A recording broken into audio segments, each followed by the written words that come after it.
This is Emily. She had a great passion for playing with danger since her childhood. This is Mr. Rhino, and this is Mr. Handsome. These people are undercover agents who work in the country's army. This is sexy Sophia, and this is Rebecca. Both of them work at the same hospital named TerraSafe.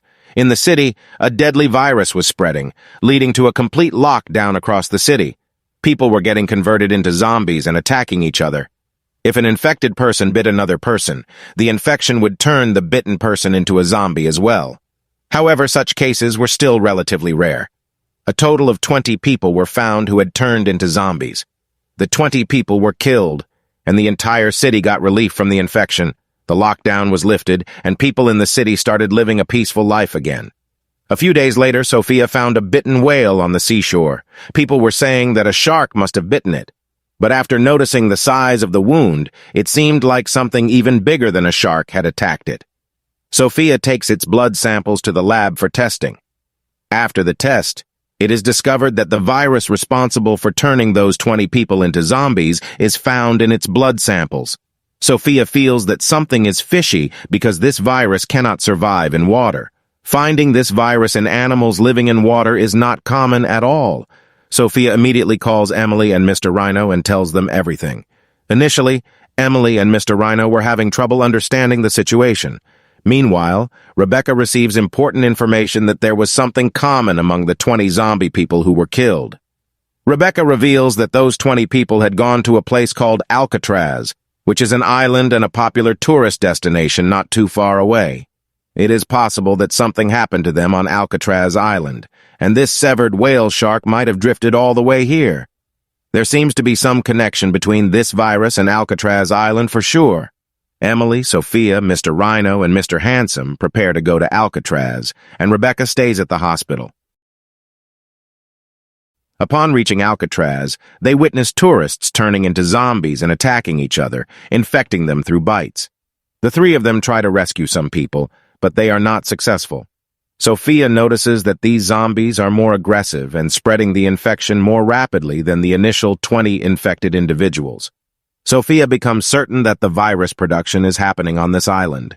Meanwhile, while rescuing a girl, Emily and Mr. Handsome fall into a tunnel where they encounter horrifying creatures that appear to be artificially created in a lab.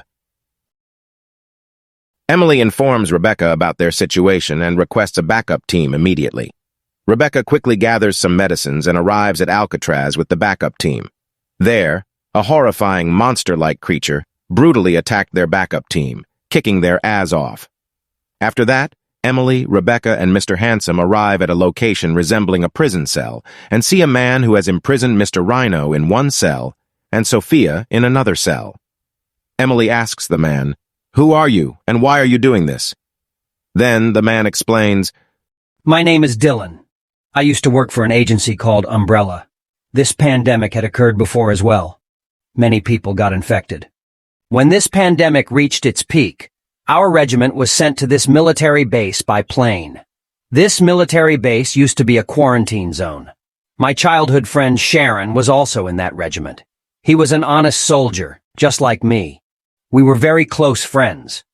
When we landed on that base, we saw that many people had turned into zombies and were running towards us to attack. In our regiment, many comrades get infected. Then, Sharon receives a command from the headquarters that anyone who is infected should be shot dead, even if they belong to our own regiment. Both of us were very innocent. I asked Sharon how he could shoot his own comrades. He said that he has to follow the orders, and if we don't kill them, they will kill us. I tried hard to stop him. I told him that they just need a doctor. But the zombies were trying to break the glass and get inside. Sharon picked up his gun and started shooting. Unfortunately, one of them managed to bite Sharon. I called the headquarters and said that only 2 of us are left. My friend has been bitten. Get us out of here. But those bastards told me to kill him, and there was no other option. How can I shoot my best friend? How does it feel when your own friend begs you to spare his life? He said, "Brother, please let me go." I placed a stone on my heart and pulled the trigger on him. But due to the gun malfunction, the bullet didn't fire. He was trying to run away. I picked up a box and hit him on the head with all my strength, and I kept hitting him until his head was completely smashed. How does it feel when you shed the blood of your own friend with your own hands? And all of this was set up by the bloody company Umbrella, which now runs a hospital under the name TerraSafe. I was the only one left in this base. When I tried to contact the headquarters, there was no response. They left me here to die. You work for companies like TerraSafe and think you're saving the world? Not at all. These big companies are so corrupt that they only see money. They don't care about human feelings. You people are just slaves. How does it feel when you spend your whole life in confusion, betrayal, and guilt? In this world, those who have money decide what's right and wrong, what's good and bad. That's why I revived this virus, and I made it even more powerful than before. I will use it like a bioweapon. With the help of this virus, I will eradicate everyone and create a world where I won't have to beg anyone for justice.